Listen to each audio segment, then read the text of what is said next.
Right, so we're back again with another installment of the Pitlane podcast. Welcome, guys, back again with your three hosts, myself, Arav.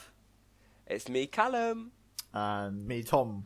Yeah, so, the second episode of the Pitlane podcast. You guys really enjoyed the first episode, so thank you guys for the response on that. Absolute awesome feedback, and lots of you saying you'll be tuning in for the coming week, so thank you for that. So, obviously, we've got a few topics to talk about, and I think the biggest one to start off with is the new halo, or the head protection, basically, the kind of semi-closed cockpit. So, guys, what are your immediate thoughts? I know plenty of thoughts have been buzzing around Twitter and everything like that. What do you guys think of it?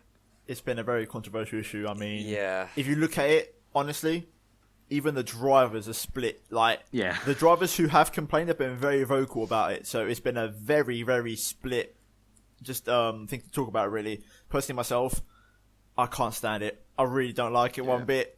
You know, I don't think it actually benefits that much in terms of safety because, for example, Massa's accident that happened in 2009 could still happen perfectly with this device. So, I'm not convinced. It's like weighing up the arguments, really, because I think it was Jules Bianchi's dad got shown the new Halo thing on the Ferrari, because obviously they kind of made like a mock-up and they did it on the installation lap, I believe on like the third day, and it looked strange.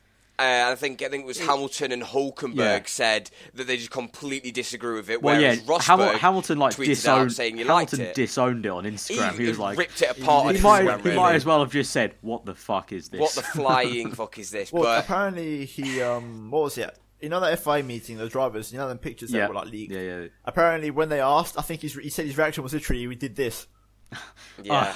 And, he did that, and then after that, he said that was my reaction straight up. So I don't like Lewis, but fair play. Fair play. I mean, it's not the prettiest sort of device. Let's But obviously, I think a lot of people use the argument it's not pretty. You don't have to care about the looks of it in a sport where it's such high danger. But then again, like, the cars look fairly sleek in their own natural way. And also at the same time, on that point, you would think that designers in F1 could design something a little bit more streamlined, perhaps. But we can't say much after 2012 onwards, where we've had the funkiest looking noses in the world. Yeah, true. So we can't really say much on the old designers briefing. Yeah, this is very true. When it comes to drivers, I think obviously there's always going to be like a split, especially with like the fans as well. Like the fans is always going to be an issue, but I honestly think it's not going to help. Think of a tyre. There's a huge gap there. What if a tyre hits there? I think Tom had a good point about like debris and stuff flying into it as well. Like it's not like a tear-off thing. I originally thought that the Halo, that the front bit would have like a windshield or like a windscreen to cover. Yeah. We talked but about the thing is, like, let's just do simple maths here, right? I'm no good at maths, as we spoke about last night. But if you do a simple like equation and you add it up, the surface that the Halo covers from the top down is nothing compared to like if a tyre just bounces. There's more chance of it hitting the driver's head than hitting the Halo because the Halo is like that big. But that's why people brought up the canopy thing. In terms of like the design of the Halo thing, I think like a tyre would get wedged. I don't think it would actually go through and hit the driver, but I think it would get wedged. Another story. But it would be wedged in there. that would be a bit of an issue. Be weird, wouldn't it? That'd be a bit of an issue, just having like a tyre wedged in between. Like, hi, how you doing? He's trying to get out of the car. He's getting out of the car for the front. Ultrasoft. Yeah, exactly. That's a very good point. Getting out of the car as well is a big issue because like when they showed it taken off the Ferrari, it had like a whole bolting hinge and everything, and it just didn't look very fast, like agile to get out the car. Obviously they would optimize it if it was to be 100% going ahead for next year, but that was obviously the very first prototype that's been actually physically brought to an F1 car. As you can see, aerodynamically it was really poor, so I'm guessing they'll optimize it over time. But they'll make it like you see Mercedes a bit clunky. Because Mercedes made their like variation. It looked much more streamlined than what the Ferrari was, because the Ferrari was like quite chunky, actually, just black and chunky. It was just like it was there, and I think that maybe just to draw a bit of attention to it. But I don't know. But then obviously we've got the arguments of like hinges, even with a canopy or the Halo. Like, we're gonna have like hinges on it. Hinges can fail. Exactly. It's all about weighing up the arguments and thinking, is this the best solution for something that was like freak as what Bianchi's accident was? It's like one way of designing it. I think Red Bull are going to come up with a Batmobile style kind of thing that they're going to show off. So there's definitely a lot of different designs to go with. But yeah, it's very raw at the moment. But I just can't see this Ferrari version working. Especially just not just because of the safety aspect as well, just the general feel of it. It's just like, oh, well, they've just rushed out the design, and it's like just there. Well, want it like, for more visibility. Yeah, but at the same time, I mean, I'm not being funny or anything. Like, you look at it, and even me, I can be flexible with things, but I know you don't really need it. But if you was to look up, there's nothing you can't see. Yeah, that's what I said. Completely impairs your view. It's nothing. There's not a huge issue. Why is the driver ever going to be thinking, "Oh, I need to look up for the plane that's going to overtake me"? You're never going to have that issue. You're looking in your mirrors, side to side. I mean, when you're looking at like apex to apex, there's really not much of an issue there. And obviously, you zone out anyway. You don't. You pretty much you get the whole tunnel vision, and that tunnel is underneath the halo. Yeah. So it is a bit like the visibility is not an argument to not introduce it. I think it's just the and that again, like I said, it's like you can't weigh it up on how good it looks. If it was a huge visibility issue, I think drivers would have already called it out. But Vettel and Kimi have both tried it now.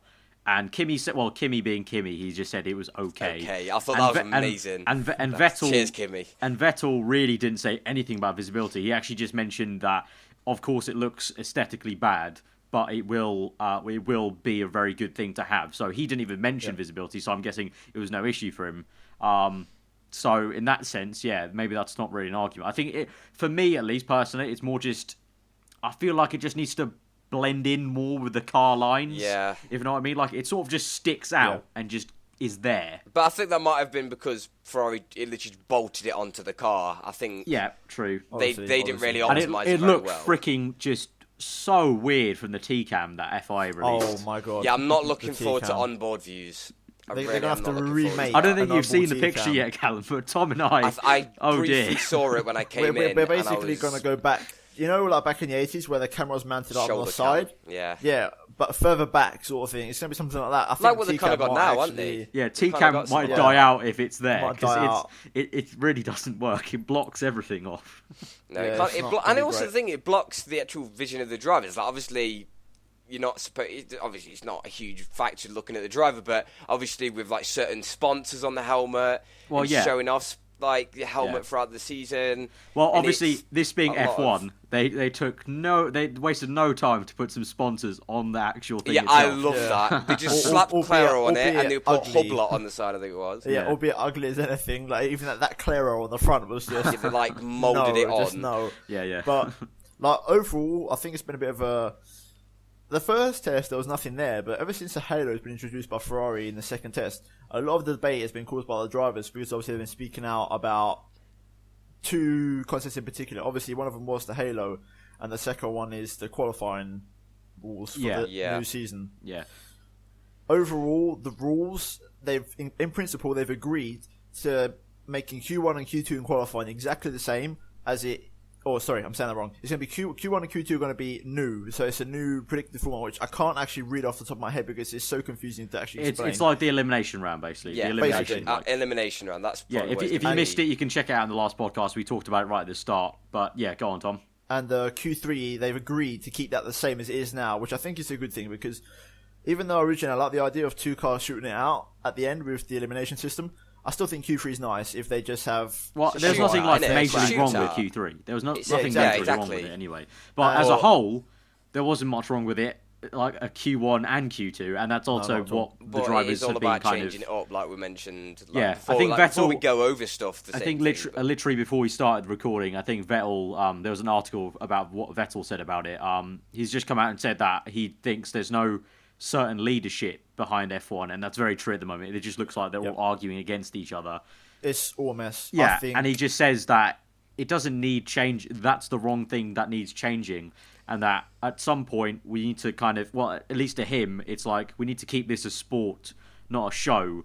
And I feel like, and these are his words, that basically he felt like maybe the audience would like the show to be very random, but as drivers and the actual sport itself, it needs to be a sport. That links quite nicely to Mark Webber's tweet yesterday, where he was saying that they've got for the last 10 years or something, drivers have been very much involved in how the sport, which direction the sport goes in. And now, Mark Webber said last night, pretty much calling out F1 as a sport, saying that, only 25% of the weekend's actually done at full throttle, fully pushing. Yeah. It's become boring. I think he said it on like Top Gear and everything. Like, he said it so many times, and like, he just disagrees with the way the sport. Yeah, the and even with all that driver input, the FIA just end up ignoring most of it. And just, exactly, it's like, what's the point in having? Because like we say, there's obviously going to be arguments, isn't there? Yeah. So in regards to that tweet, he did put out a tweet. I think of the epilogue of his new book that he's making, that he's about to release. Yeah. And it was just basically a little thing talking about exactly that, how F1 now, there's just no one's really pushing on the limit sort of thing. Yeah. And there's no the drivers don't really have to physically really burn themselves out like they used to. And he mentioned a couple of names of like old drivers like Button, Alonso, Schumacher himself. Yeah, I think he said older guys. Yeah, I think he said like and even Jensen Button. Yeah, he said like DC, Button, like all the like older drivers. He said also in brackets maybe Lewis and Nico to an extent, but it seems like they've been around for a while. He was sort of taking a little pot shot because he basically inclined that it looks like Hamilton and Rosberg are more leaning towards this new style of F1, obviously, because they're dominating everything. But like all the old drivers that have either gone or still in there, like Alonso and Button, agreed with him. Like when they talk, I think the epilogue mentioned that they used to meet during testing or like behind the garages and just laugh at the direction F1 is going or was going in and has gone since then. And I think he said 2011 was the cut-off point. Well, after that, 2012 onwards, obviously, we got all those new. They took away the blown diffuser, so less grip there, so the drivers could push had to push less there. So, yeah, it was all one big kind of stab. Yeah, and it's to be honest, I can't remember the last time there's been such an uproar about something like both the Halo and the quali rules. Just overall, I've never seen drivers speak out so much and so freely about this. I mean, I really so heavily to an extent. Like, for example, what Lewis did was, I thought what Hulkenberg did a couple of days ago was quite harsh. Not in a bad way, but I'm saying like how aggressively he spoke about it. But then Lewis came out today, and that was quite... Yeah, he was like, it's the worst aggressive mod F1 has ever had. And it's like... I actually really like... Because I saw on my Twitter feed, a journalist said that it was stupid of Lewis to refuse to say anything in the kind of press junkets or the kind of the pen after testing about the Halo, but then go on Instagram and say it. But I actually completely disagree with that journalist. I can't remember his name, but whoever it was, it was completely like, no, just get over it. The fact that old established media doesn't sometimes get the first bite of the cherry in terms of news. Social media is a new thing now. I'd much prefer the drivers telling their fans directly about what they think instead of I have to go to the press to say what I want. But that's the thing. They'll just twist the words. They just twist the words. It's proper proof. It's their account, and also the thing, like, I think even the media have been, because they are attached to F1. They're still delayed in the whole social media and massively. Twitter and Instagram and whatnot, and even paired with YouTube. They're just behind. It's the new thing now. People follow your favourite people on Twitter to see what they want to say instantly. Yeah, exactly. Like we got like Nico Rosberg saying instantly. I think it was Massa saying, Hulkenberg instantly said it. Hamilton on Instagram. You just have instant reaction to it. But as a whole, I think like Tom was saying, the two Halo and qualifying both have come at a kind of a very interesting point. Like they come out together, and that's meant like a lot of people use that to also further just kind of shout about the sport. Just shout more about the sport, just to say this is wrong, fuck this up, you've messed this up. It's like they're basically just saying fix everything, which obviously is pretty much impossible. Because, obviously we've always known there's been a deep lying issue in F1 when it comes to moving forward in the right direction. But the thing is, the drivers and the PR and the teams have never said anything. Yeah. But you can almost sense as in this test. It's almost getting boiling point, and some of the people and the drivers are starting to have enough. So I think as a whole, something big will happen. I think, in my opinion, what I would do, I would remove the system where the teams and the drivers can vote. I completely agree. I don't think in a sport they should have any say whatsoever on regulations. Exactly. It should and then not be have like that. a new leader, like literally get someone in who's got it should just be half a clue of what F1's about. It should just be the FIA board, and that's where it ends. There's no interaction with teams and drivers and what they want, because they're always going to twist things. But I think we've talked a fair amount about all the kind of Halo rules. And let's get away from the negativity a bit and just look at the actual focus of Formula One, which is the actual driving itself, which is what we should all focus on. So obviously we had testing number 2, which was very interesting. There was a lot of differences from testing 1 in terms of actual developments on aero, engine, reliability on different cars. I think Tom's done quite a lot of research on it because obviously myself and Callum's at school, I'm at uni, and we were quite busy, but Tom has kept up with it as much as he can. So Tom, are there any kind of huge things that stuck out for you in testing 2? First of all, obviously, at the start of the second test, everyone was wondering if Mercedes would fit a softer tyre compared to the first test, where they literally only ran mediums. Yep. And I think it was the first day or the second, I'm not 100% sure, I can't remember, but I think whenever that day was, I think it was the first or the second, we saw a Mercedes fit a set of soft tyres, and Rosberg delivered a really considerable lap time of a 1:23.0, which at the time raised a couple of eyebrows, considering that was only 0.2 off of the fastest time of testing, and that was on the ultra softs by Vettel. Since then, a couple of things have changed. All the teams around Mercedes seem to have picked up their pace a bit, and there was a lap time that really stood out to me, which was from Massa actually in the Williams, who clocked up a 23.1, which is only 1/10 slower than Rosberg's time, and that sort of calmed me down a bit because, I mean, don't get me wrong, Williams could be a really good competitor this year. They might be right up the front. Yeah, that's actually quite surprising because up till this point, based off of their car, I'm not that convinced. So a 10th off, I'm quite relaxed about that now. And also, looking at it, as testing's progressed, we've seen Ferrari have got the 2 fastest times in testing so far. Raikkonen actually got the fastest lap in testing overall on day 3, I believe. And talk about Ferrari, actually, they had to nurse some gremlins that they had with their engine, and it seemed to be affected in Sauber. I think Ericsson talked about this. Their engine was a bit of a problem. And Haas, who we'll get onto in a minute, who have been struggling. They hit that sort of... They hit that it was kind of surprising how well Haas did in the first test, and they finally maybe a bit hit that, too good. Yeah, they finally hit that kind of wall of like, you're now in F1. Welcome to F1. Welcome. Yep. Bang. But there's definitely been an impression, like personally for me. Obviously, we're recording this on the last day of testing. Testing is literally about to wrap up. I think 25 minutes from now. Yeah, so, basically. Lewis Hamilton broke down today, actually, for the first time, and that sort of made everyone go a bit oh my god! Oh my god, they're human! Oh wow! Yeah. And Mercedes finally broke down. But one thing that I definitely took out of the second test is Ferrari for 2 fastest lap times out of all the testing, and that speaks quite a lot. Regardless of whether Mercedes was sandbagging, which they obviously are, but every team sort of is in a way. So overall, Ferrari have done their bit. They seem to have put the engine gremlins behind them at the start of the second test, and they've just gone for laps. They've used every single tyre, and they've got a good idea of where the car lies, and now it's just a matter of waiting, really. In terms of other teams, I think if you look at it, Toro Rosso this week brought a little couple of upgrades. They released the livery of their car, and today they dropped the lap time bomb with Sainz pumping in a 23.1 on the Ultra Soft, which is only like 3/10 off the Ferrari. Their car looks engine. Very tidy. Their car looks very tidy. They got like a new profiled side pod at the end. They finally, obviously, because they said they had to basically admit they had to do a bodge job on the side pods basically for last test to make that Ferrari car fit, Ferrari engine fit in the back of the car. So they finally actually got the side pods they want for that engine, and it's looking really tasty. As I said last podcast as well, like I'm a lot more excited for Toro Rosso than Red Bull really. I think you ought to be honest, because drivers, car, I think team. it's the drivers, also the PR, just in general. Like Red Bull really did not do themselves any favors last season with such bad PR management, and to me, Toro Rosso is just a better team to kind of be a bit excited about in terms of the Red Bull family. But they are. It's just solid work. It's a lot of, like, we could repeat a lot from the first podcast saying, oh, it's been solid here, but we have seen hiccups. Mercedes, like, if you actually talk about Mercedes, well, Ferrari have broken down at least once or twice, so it's always going to happen. Yeah. And to say how many laps they've I think in terms of the Ferrari how many DNFs they had last season, I think in terms of the Ferrari versus Merc battle, it's going to be a big case of how Ferrari can develop quickly at the beginning of the season. I think we've seen that, yes, in testing, Ferrari they've been focusing on some fast laps.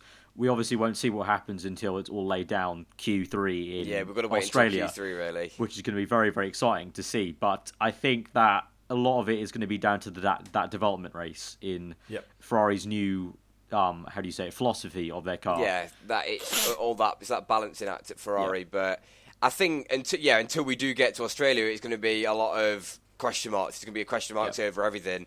But obviously everyone's going to make a bit of fun about it with Mercedes. DNF. Yeah, it's that sort of like only one thing we have. But it's Formula One. The cars, they are mechanical things break, so it's going to happen. Exactly. But I'll also talk about Williams. It's quite interesting actually, because although obviously everyone said that the car doesn't look any different compared to last season, obviously when you take it apart, you can see the little bits. Yeah, when you look closer, it looks a little bit different. But if Mercedes, it'd be if let's say Mercedes are still out front, and then Ferrari a little bit closer, but they've closed that gap. I'd like to see the gap between Ferrari and Williams to see how close they bring that gap up in Q3 at Australia.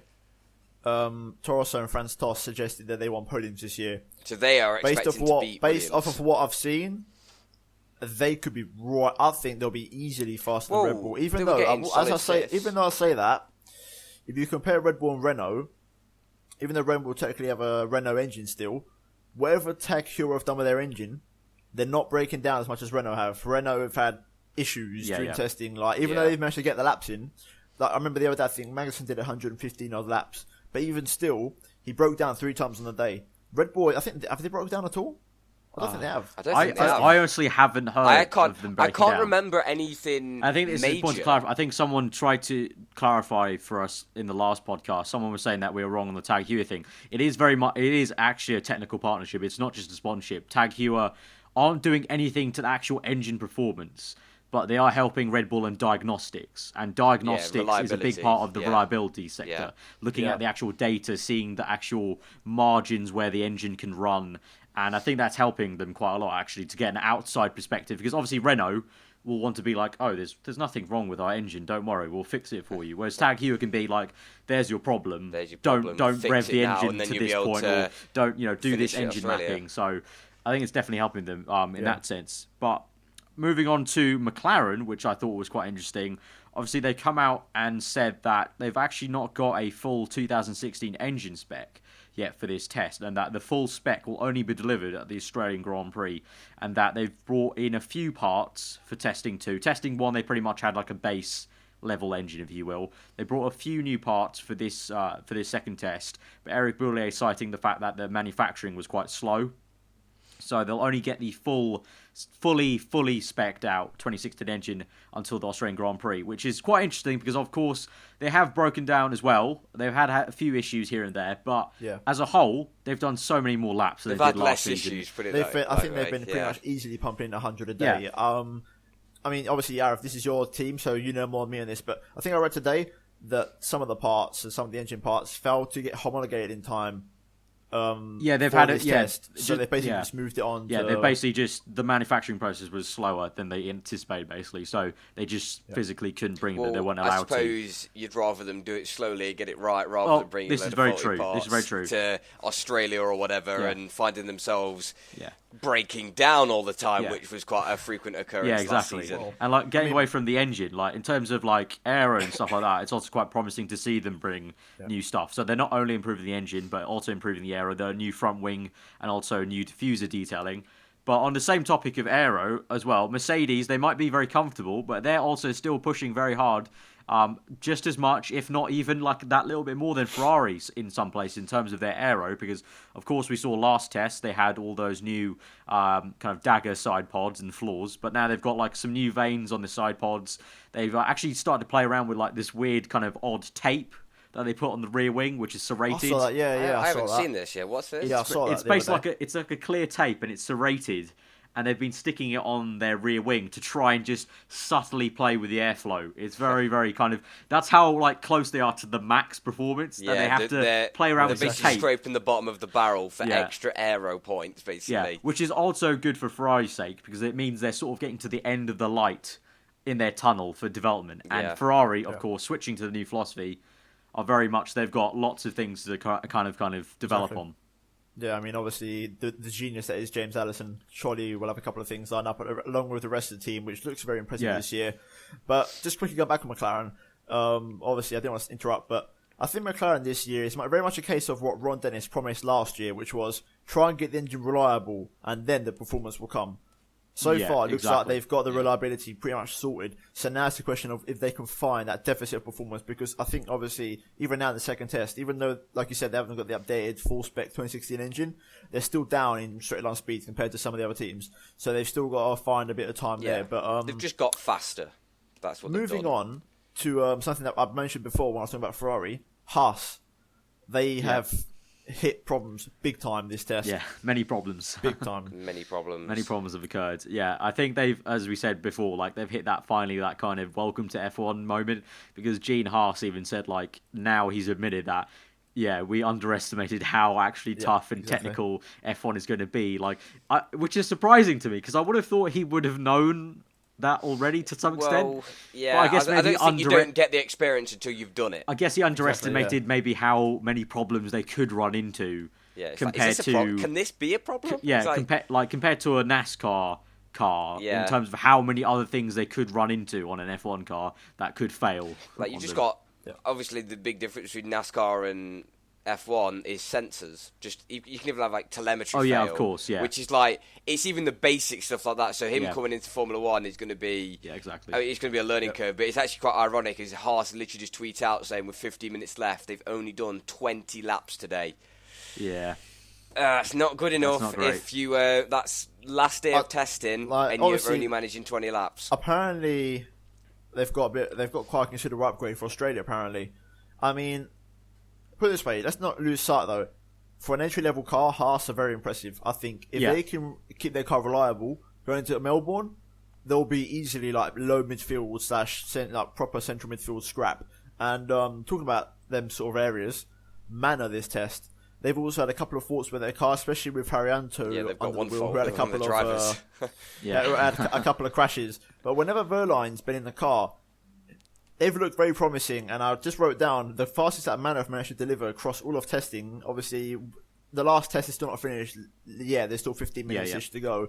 But as far as I know, Verline yesterday on day 3 clocked up a 24.9 on the Ultra Softs, which isn't that bad considering the fastest lap is pretty much 2 seconds faster. So if you consider where they were last Spanish Grand Prix last year in the qualifying to where they've not qualified, but what their best lap time is now, there's been a huge improvement for Manor, and I think they've still got a bit to come. Obviously, they've got to just try and find their feet, get their drivers accustomed to the car, especially Haryanto, who hasn't really found it easy. He's having quite a few incidents. I think it's a team of two sides, really, because I think Pascal Verlaine, plenty of experience. Very experienced, in Mercedes, great driver, proved in DTM.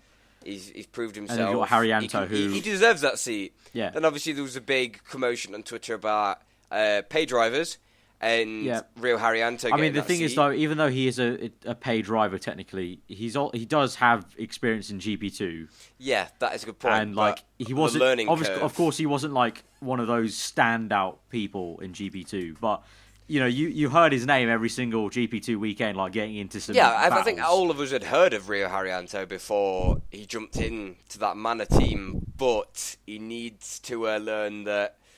I think he just needs to learn maybe a few caution, more of the basics, maybe sometimes. Because I think we'll see pretty much over the entire season until Haryanto gets pretty much on his feet fully. It might be a bit of a whitewash from Verline. I think he'll take no prisoners and pretty much destroy him in that team, because I think if there's any points in that car, it's going to be Verline. It is definitely going to be Verline. He's the youngest ever DTM champion for a reason at 20 years old. Exactly. Well, he's now 21, but at the time he was 20. So it's ironic because he's a new F1 driver in this business, but then we've still got Max Verstappen on the grid who's 18, 3 years younger than him. It's quite ironic to say that. To be fair, bar 2012 for the young drivers test, Verline has driven the best F1 car you can possibly drive in the V6 era, which was the Mercedes. Yeah, so he's obviously got a bit of experience on Haryanto because he used to drive in pre-season last season as well. So I guess you could say he's got a bit more experience, but overall you can still see the difference. I think Verline is a far better driver. But I was just looking at some notes I had.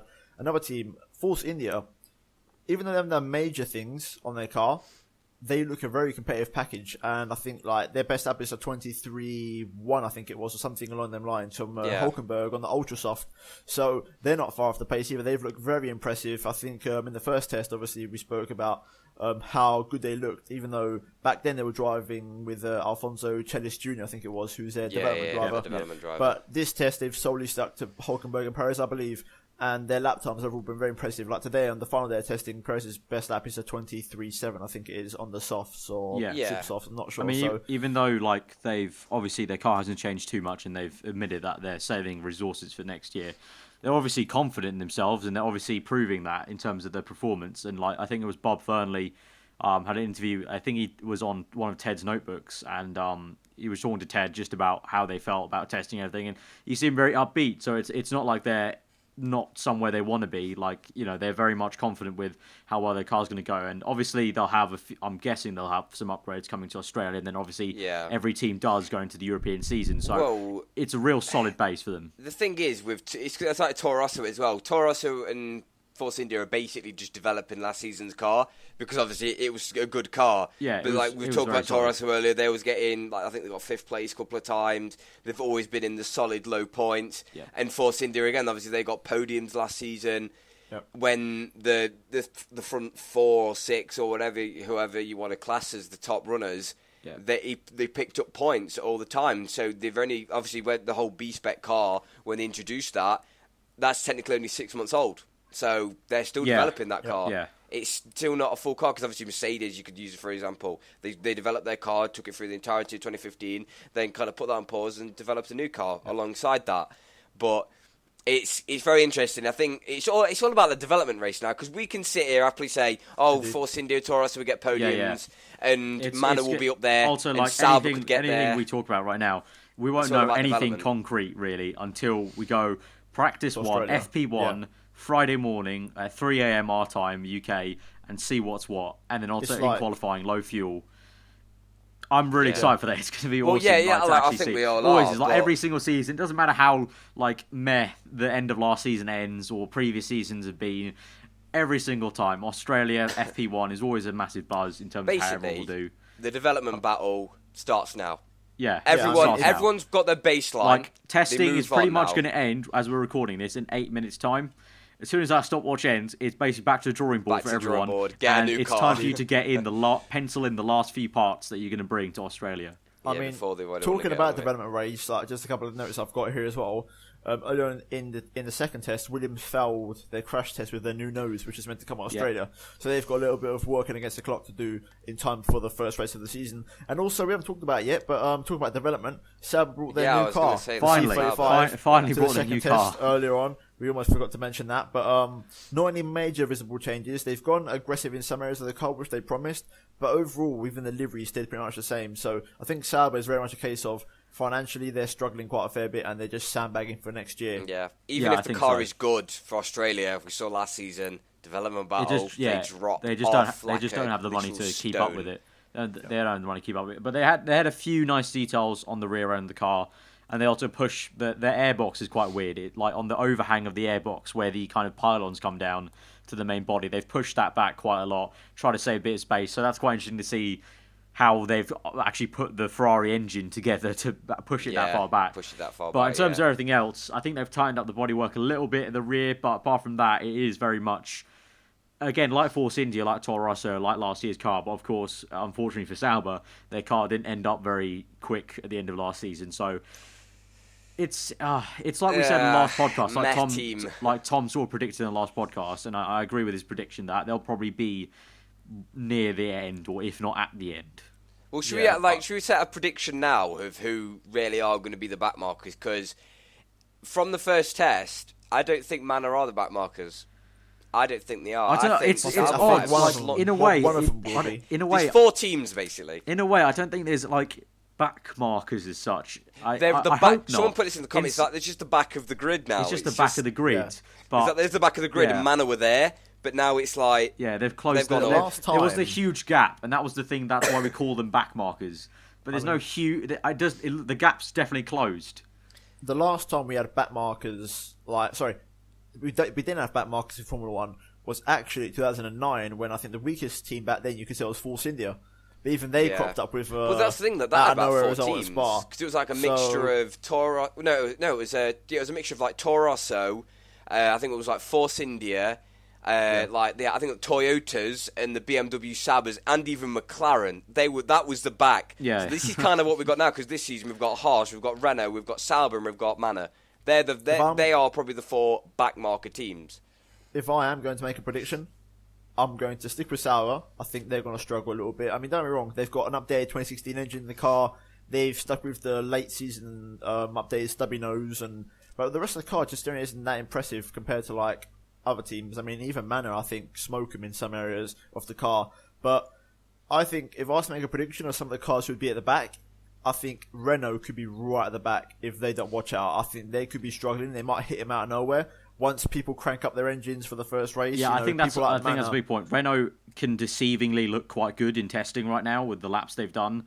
But obviously the testing boards don't tell you how many times they've broken down, how many issues they've had. And also we don't know how much they've cranked that engine dials. up. Yeah. It's all about them dials. So what happens when they get to like Q1 or Q2 and they really crank it up and the Renault engine could just pop, as it were. Just nothing there, But like what happened. It's going to be very, very telling. But I think we're definitely going to be doing a podcast next week and kind of previewing the Australian Grand Prix in terms of our final thoughts on what we think will happen. Obviously, I think there should be, judging how F1 is at the moment, I'm sure there'll be other talking points that are non-racing related in F1 to talk about for next week. If we run out of things, we'll just talk about Lewis Hamilton's outfit. I think he's always come out with we'll save that to next podcast, and I think we'll finally move on to our sort of last sort of topic, which is again back to the qualifying. And obviously they finally confirmed it, but you never know with the FIA. You never know. Exactly. That's why we'll be back next week to update you on the new rules for qualifying for the 4th time in the season. It's just it's incredible, really, though, the FIA when it comes to these things. In a way, I'm looking forward to next week's podcast, because even though there's no testing, you never know what happens in Formula 1. So we're going to have predictions. We're going to have just general updates. Predictions for the race, like the Australian Grand Prix, and also the season as well. I think we'll go for and then come back to that podcast after a season and see who got closest to certain predictions. But wow, the qualifying rules, that's going to be. I mean, we don't really know. Are they going to actually stick with what they said? And by May, the Spanish Grand Prix. Let's go through the kind of the farce of the rules, because obviously you guys wouldn't have heard what we think on everything. So if you didn't know, since the last podcast we did, obviously they announced that. Week ago. Then they confirmed it the next day after the podcast. They confirmed those rules. Then I think it was Monday that they then said that the FOM, that's Formula 1 management, could not code the coding needed for the elimination, which is bonkers because it's such a big sport. And they can't get code pinnacle of motorsport. Can't make a little bit of code. They reference to the TV graphics as well, not being prepared in time. Yeah, true. They have to show everything. They have to do they'll have to do a timer to show the timer until the next elimination. But then there was that farce of it then being delayed till Catalonia, the Spanish Grand Prix. And then around, I think it might have been yesterday or Wednesday. I think it was Wednesday. I think they finally said, okay, no, we will have elimination round for the first 2 rounds, Q1, Q2, from Australia. And then, I'm not quite sure. 8 drivers in Q3. Yeah. And it's a shootout. The same way that we had before. Yeah. We had but instead of having 10, it's now 8. So there's a different amount of drivers being knocked out. But it's quite weird, actually, because I love how they went, oh, no, we won't be able to get that done in time for Australia. But now, all of a sudden, they can. It's like, it's odd. The graphics, it's like, did you actually plan this? Or did you just go, did the FA go, oh, let's do this, can you do this? Yeah, we'll have a go, come back the next day. Nah, no chance. Yeah, but it's like, if we make this slight adjustment, then you'll be able to do it. The way the thought process was, okay, so F1's broken right now, we've got a lot of pressing issues, but let's have a look at this and see what exactly isn't broken, which shouldn't be many things. Oh, look, the qualifying, that seems to work. Okay, let's break that, and let's put in some stupid rules for that. Let's try and make that interesting, in inverted commas. And it's just a big, yeah, it's not great for look from outsiders' perspective, looking into the sport. It's not great to see every rule, like so many rules, can just change so quickly. It's like there's no stability anymore. It's like it should be stable. It should be. We're making the decision now, done. It's not changing. But then they're like, next week they're like, oh, maybe not. Maybe change a little bit. Maybe if they came out with these rules basically halfway through last year, then I think there'll be less. It's basically going back to what Vettel said, like, just no leadership. I remember, there's always been firm decisions when it's come to these things. I remember way back, obviously I didn't watch it at the time, but I've watched it back in old videos, for example. I remember when the cars were announced to go from 2 meters wide to 180, which is what they are now, what they're soon to go back to. next year in 1998, and they announced that as early as in 1998 in Monaco Grand Prix. It was like a proper press conference, with Max Mosley sat down in the chair and he just read down a couple of rule changes, like groove tyres, for example, at the time, and making the cars narrow. It was all much more organised, but for some reason now it's all like, there's a lot we'll do of this, we'll do that. There's a lot of different sort of opinion when it comes to like Max Mosley and the way it was done back in the day, but to be honest, F1 needs a figure like that, that to just one man to just step in and go, no, my decision is the final decision. Yep. You know, at the moment, I think the problem is though, it's a lot of like I think well, I don't know how to put it, but it's like it's just the media. I think the media doesn't help either. A lot either. of it twists it so much. The media doesn't help either. From what someone says in the paddock, that could be changed. From by the time it gets to our Twitter feed, it could have been changed once or twice, maybe 4 or 5 times. Yeah, it doesn't help. It's not solid information until F1 from their somewhat Twitter accounts and social media that they've only just adopted. I think it's also a lot to do with just like it's almost like this back and forth. Like FI will say something, media will report it, and then you'll have a certain section of fans who are very, very vocal will shout back at the media, and then the media will report that shouting, and then that will make the FI worry, so they change it again, and it's just. Like the halo and the at some point, the FI need to grow some balls. Basically, cut off the ties to the teams and the drivers, so they can just make a sport how they want the sport to be run. And then also, I think they just need to stop worrying too much about very vocal fans being very vocal. Because although they may be the vocal majority, no one really knows what's the actual best thing. We don't know what's best until you put it into actual use. And the thing is, I really don't mean to start this like sort of debate because I hate getting into it, but all the time it's just a bit too coincidental that the vocal majority are usually people who have been around for a while watching the sport and they just want to go back. In time, and it's like better when it was. I know it could have well have maybe been a lot better because I didn't watch it back then. I only started watching around 2007, but no other sport is like this. No other sport goes back in time. They always think forward, and I think they just need to. The FI just need to sit down and be like, let's stop the gimmicks. Let's just think forward, but not stupidly forward. Like, what's going to make the show interesting? What's going to make the sport? Yeah. It's very all over the place at the minute, if you think about it. Like we could talk about this for hours, to be honest, about how things should be, and like obviously we've all got separate opinions, but we've also got one opinion on the fact that the sport isn't run. I think that's one thing we can. Whatever happens in terms of how, because I think just from when we talk outside the podcast, all three of us have a different kind of idea, here and there about what the sport should be like. But as a whole, all three of us can agree. In terms of the leadership, cut the teams out, cut the drivers out, and then just grow some balls and just make a decision and stop being like every 5 minutes you change your mind. Get judged. I hate Halo concept, but I can accept it as long as the most pressing issue in Formula 1 right now, racing, gets fixed. Yeah. Until that gets fixed, then all the other issues I don't really give a crap about. Like right now, all this debate about Halo and qualifying it's all happening. Meanwhile, we're seeing no update on the 2017 cars. So, for example, the current front wings that we have right now looks like they're staying for the next year. Therefore, no racing. Yeah, we're sort of getting away from maybe what is also equally, if not a little bit more important in terms of the actual sport continuing on. So it's all very up there, but I'm sure we can continue this next podcast, where next podcast will basically be doing, as Tom said previously, previews of like what we think the Australian Grand Prix is going to be like, our season predictions. Of course, I'm sure this sort of news about qualifying, the Halo, everything will keep coming up for the rest of this week over the weekend. So we'll continue on the debate, but I think we're going to wrap it up quite shortly. So lastly, I want to say to you guys, for the next podcast, which will be on Sunday next week, I believe, obviously, there was a few comments in the last podcast in the comments that you guys wanted to interact with us a little bit more in terms of you wanted to ask us stuff because it seemed like you guys were actually interested in what our thoughts were on a few things. So if you guys have any questions for us about real-life Formula 1, about the upcoming season, any of the rule changes, or if you have any opinions, let us know in the comments below and we will kind of answer them, talk about them, discuss them in that next podcast next week. So anything real-life... those who do put comments and questions in, just to save us the hassle go through every single comment.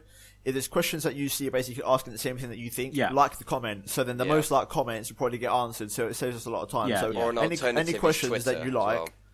Yeah. Also, if you want to ask Twitter questions, you might be a lot more likely to get answered. But overall, if you leave it in a YouTube comment, if you see a question that you like, then please do thumbs the question up so that we can see it. And we'll definitely take that on board for the next podcast, because obviously it gauges to more of an audience who seem to have the same question on their mind. Yeah, so, if we can answer more people by just answering one question, I think that would be better. So put that all good stuff in the comments below. If you have enjoyed the podcast, smash that like button. I can't say this enough, but the response on the first podcast was absolutely awesome. Pretty incredible. I think over 1,000 likes for a podcast, which is amazing, because usually that's the same sort of level as a normal gaming video of mine, which is absolutely great to see. And it's really awesome to see lots of you guys are wanting to tune in every single week. So that's, huge thanks from all three of us. So as usual, hit that like button if you did enjoy this one. Let us know what you thought in the comments below. Ask that question if you want it to be answered in next week's podcast. And finally, if you're new around here, then do subscribe to this channel for the podcast, and subscribe to all three of us below if you have enjoyed the content and you want to see each other's individual gaming content and whatnot. But that's been Arav. Yep. Can I ask a question? Where's my Twitter link when I look? Is my Twitter there? It's up. It's up. Up there. Yeah. Click that. Yeah. Click it, but do that. I was literally thinking. I was trying to think for the old one. I was trying to think to the last podcast. Where was my? Where was my? Our Twitters are up here. I believe the sponsors of my channel are down here, so thank you to them as ever. GT Omega and Thrustmaster. You go fuck yourself. You're right there. You're over there, and Cal's over here. So go fuck yourselves. And the pictures have been below, and I hope you guys have been appreciating those wonderful pictures I've had to edit into every time we go onto a different car. It takes a lot of annoying effort, and our topics are always there. So that's the layout of the podcast decided. But thank you guys for listening to us or watching us, whichever way you do it. But that's been another episode of the Pitlane podcast, and we'll see you guys next week for another one. So goodbye.